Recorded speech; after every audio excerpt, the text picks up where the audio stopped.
Kita berjumpa kembali dalam permenungan kita di minggu ke-17 ini. Semoga saudara-saudariku sekalian dalam keadaan sehat, tetap bersemangat dan selalu yakin bahwa kita diberkati dan dilindungi oleh Tuhan. Hari ini hari yang baik untuk berdoa, bersyukur dan memohon hati yang bijaksana seperti Salomon. Salomon dalam bacaan pertama yang didengar meminta rahmat kebijaksanaan. Dan kita berdoa juga agar Tuhan memberi kita hati yang baru, agar bisa mengenal harta terindah yang Tuhan siapkan bagi setiap orang. Ada kisah menarik tentang seorang pangeran di sebuah kerajaan. Ia mau mencari istri, tetapi bingung dalam memilih. Lalu ia membuat perlombaan kepada semua gadis di kerajaan itu. Perlombaannya dibuat demikian. Semua gadis, siapa saja yang ingin menjadi istri pangeran bisa mengambil benih bunga di kerajaan. Setelah 6 bulan, pada hari yang ditentukan, boleh datang membawa tanaman dengan bunga yang terbaik. Dan siapa yang memiliki bunga yang terbaik akan dipilih menjadi istri sang pangeran. Semua gadis di kerajaan itu berlomba-lomba, termasuk seorang gadis putri dari seorang tukang cleaning service. Ia sangat jatuh cinta dengan sang pangeran, tapi apa daya, tidak satu kriteria pun yang bisa ia penuhi sesuai dengan hati dan keinginan pangeran. Gadis sederhana ini juga menanam benih yang sama yang diambil dari kerajaan.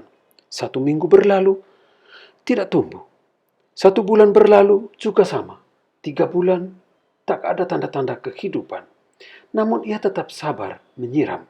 Sampai pada hari yang ditentukan, tidak muncul apapun dari tempat yang ia tanam. Gadis sederhana ini nekat membawa tanah kosong dan ia berkata dalam hatinya, saya akan katakan kepada pangeran bahwa selama 6 bulan saya sudah berusaha tetapi tidak tumbuh apa-apa. Gadis sederhana ini begitu kecewa ketika ia melihat begitu banyak gadis yang datang dengan membawa berbagai macam bunga yang indah dan menawan. Tentu semua deg-degan mengharapkan bahwa sang pangeranlah yang akan memilih mereka. Namun, apa yang terjadi? Ketika sang pangeran itu berkeliling melihat bunga dan para pemiliknya yang cantik-cantik itu, tiba-tiba ia berhenti di hadapan gadis yang sederhana, yang hanya memiliki tanah dan medianya saja tanpa bunga. Gadis ini begitu malu.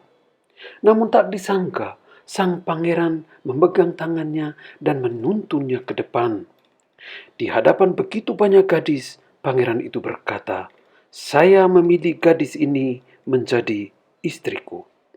Namun tidak sedikit yang protes, karena ia bukan hanya tak memiliki bunga, tapi tanaman atau pohonnya saja tidak ia miliki.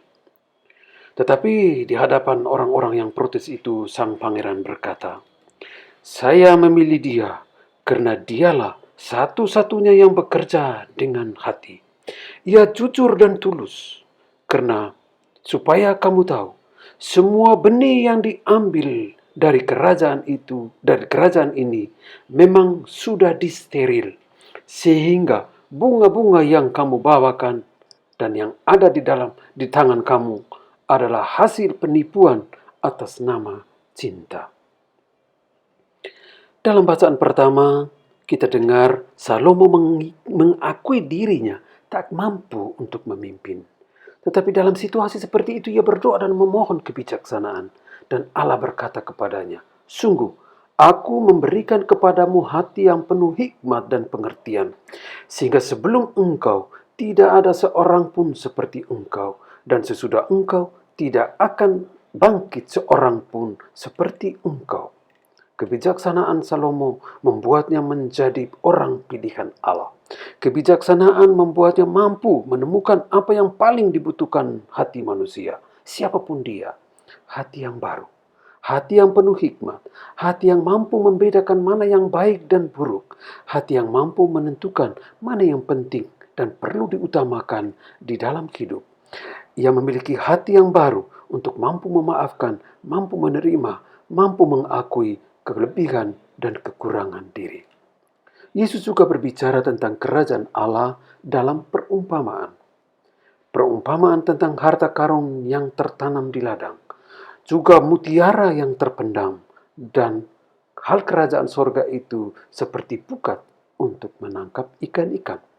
Ada 3 simbol yang digunakan Yesus pada Injil hari ini. Harta karun, mutiara terpendam, dan pukat. Yang menarik bahwa semuanya berakhir pada situasi yang sama, yakni sukacita bagi mereka yang mendapatkannya. Namun sukacita itu diperoleh setelah pengorbanan, mengorbankan hal-hal lain yang tidak penting untuk memprioritaskan apa yang dibutuhkan oleh hati manusia. Kerajaan surga itu adalah Yesus sendiri. Mengenal dan memiliki Yesus adalah memiliki segala-galanya, karena Ia adalah segala-galanya bagi manusia. Santo Yohanes dari Salib menulis sebuah penggal puisi demikian. Sumber itu tersembunyi. Alangkah baiknya aku tahu sumber itu. Alangkah baiknya aku tahu di mana ia menetap. Meskipun itu adalah malam.